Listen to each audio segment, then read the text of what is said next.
showing a Homefront multiplayer here in New York City for all the media from across the world, and we're unveiling what we have, Battle Commander today. It's a new innovative feature we're introducing to the FPS genre.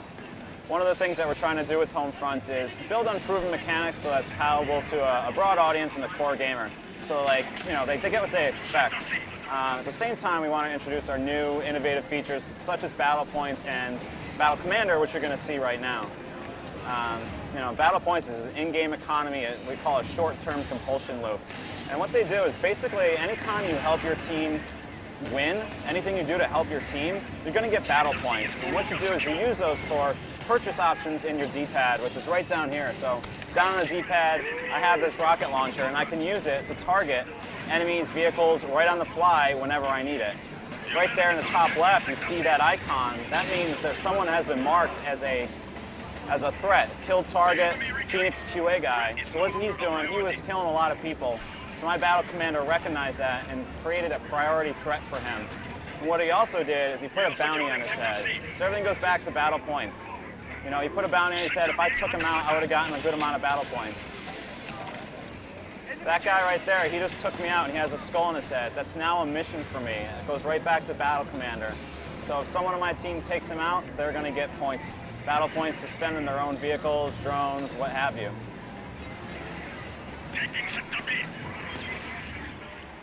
Throwing C4 and trying to take out the tank. Didn't do too well. But right there, you see how I just made a conscious decision. I used my battle points because I saw this tank threat. I didn't have to die and respawn with a different loadout in order to take care of it. I died, but I was able to purchase that rocket launcher right then and there. What we're going to do is we're going to try out some new things right now. We have this RQ-10 Paradrone. This is a recon drone. What you do in order to purchase it, you use your battle points. Got to find a good place to hide. And you press up on your D-pad because I have enough right now. So this tube looks nice. Up in my D-pad, deployed. Really intuitive controls, really easy to use. So right there, I just marked 2 people. And my teammates were able to take them out.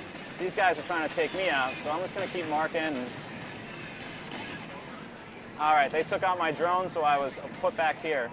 Right there, you see this hunt vehicle. That was the vehicle that took me out before. So he's taken myself out and some teammates, so now he's a 2 threat. He's taken out so many that he's getting a couple buffs right now. He can regen from EMP blast pretty quickly, as well as has a little extra life at the moment. That gives me the general vicinity of the vehicle. You never put a beacon on your head. That would be cheap, that would be cheesy. But see, these guys have a 3 and a 2. 3 was taken out, and my team is really marked on this guy. Boom, done. And again, using battle points and using our in-game economy, I was able to deal with the problem right then and there. I didn't have to die to take care of it. So right now we're also playing the ground control game mode. Right now I'm securing Charlie for my team. Ground control, it's 3 objective points, and each team goes for them. Whoever accrues the most points first wins the round and pushes it to the enemy spawn. Then you play round 2. If the defenders win, it goes to round 3, which is the ultimate deciding factor in the match. So right now I just took C. I got 200 battle points for taking C. That's a lot of money. It gives me plenty of options to use later on. Right now, I'm going to save. We have this spend or save philosophy. I want to buy something a little bit better, so I'm going to save up battle points for a few minutes. As I just touched on, the line just moved to a new area of the map. Now it's under this causeway up here. We're going to move up and see if we can take it for our team in a deciding match. If you look at the left spot on the screen here above the mini-map, you can see KPA USA. It's 1-1 right now, so this is the deciding round. My team's taking C, so you see the green wheel wheeling up right now. I'm going to go for B because I trust that they're going to get it. I'm going to find a nice little place to hide so I don't get killed, because I'm going to call in a ground assault drone.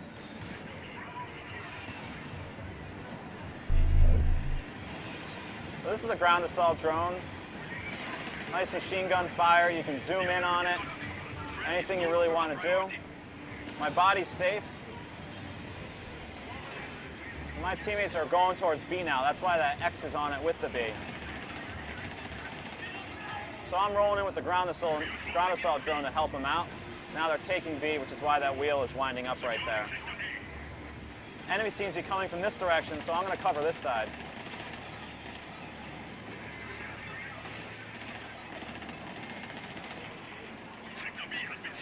Boom.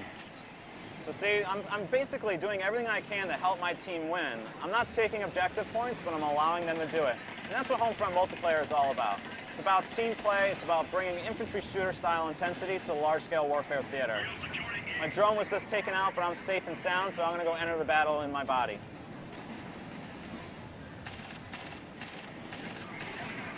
Just trying to take out this recon drone from afar, but I have an SMG, not the best for long distance. Right now, my team holds all 3 points, so we're really wheeling up the score quickly. And now, all of a sudden, this is what we have in Homefront. It's escalating intensity. As the game progresses and people accrue battle points, what happens, you start seeing less drones, less small vehicles, and more of the tanks, more of the Apache helicopters, the Little Bird. So it's a natural progression in escalating intensity, which lends itself real well not only to our game types, but to the genre as a whole. Right now, I'm going to go towards the enemy spawn, and I'm going to purchase a flak jacket. That's part of this kit. It's a customizable kit. You can set it in your armory, along with abilities, so you can dial up certain features that you want to be better for the kits that you're establishing. Right up there, you have an Apache doing its thing. You just saw that missile barrage. It's really deadly. Up here, I can see there's a tank rolling in. Oh, a Humvee looking at me. Boom, that guy's dead. So yeah, you can't just lock onto a guy. You gotta be real precise with your shots. You know, there's room for error, but not a whole heck of a lot. Both good for skilled gamers and for the casual gamer as well. So right there, I threw the EMP grenade. Now that Humvee was immobilized, but thankfully for the Humvee, he had a teammate that called in a Hellfire airstrike and took me out. So battle points is our short-term progression loop. We also have the long-term progression loop that people really look for in first-person shooter titles. And that's your typical XP system and unlocks and things like that. We also have our ability system and everything else. So right here in your armory, you have all these different loadouts. You can rename them. You can add whatever weapon you like. You know, I'm not a big LMG fan, so I'm going to swap it out for something else. Really love my SCAR rifle. It's a tri-burst rifle. I'm going to equip that with an attachment, and I have the MK1 holo scope open. These are all scopes that you unlock as you progress and get kills. Also, what's great about this is you can use your battle points in-game. That's the short-term compulsion loop. And your battle points can be used for rocket launchers, for drones. The great part is those aren't set. You can actually set those to what you like in your class and in your loadout. So you can have a stealthy one where you have like a flak jacket, so you have a little bit more health, or you can do a drone one and have a couple drones. Right now, what I'm going to do is set the second one to a drone. I'll do our Parrot drone, which is a recon drone. And I'm also going to change my ability loadout.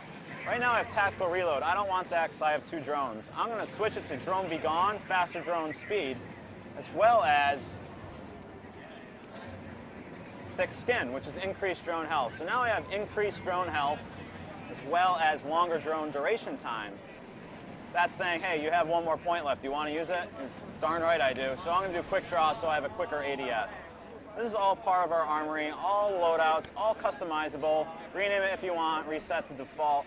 So pretty much goes back to the core design philosophy. Build on proven mechanics and introduce our new innovative features in multiplayer for Homefront. Homefront will be available on the Xbox 360, PlayStation 3, and of course PC, March 8th, 2011.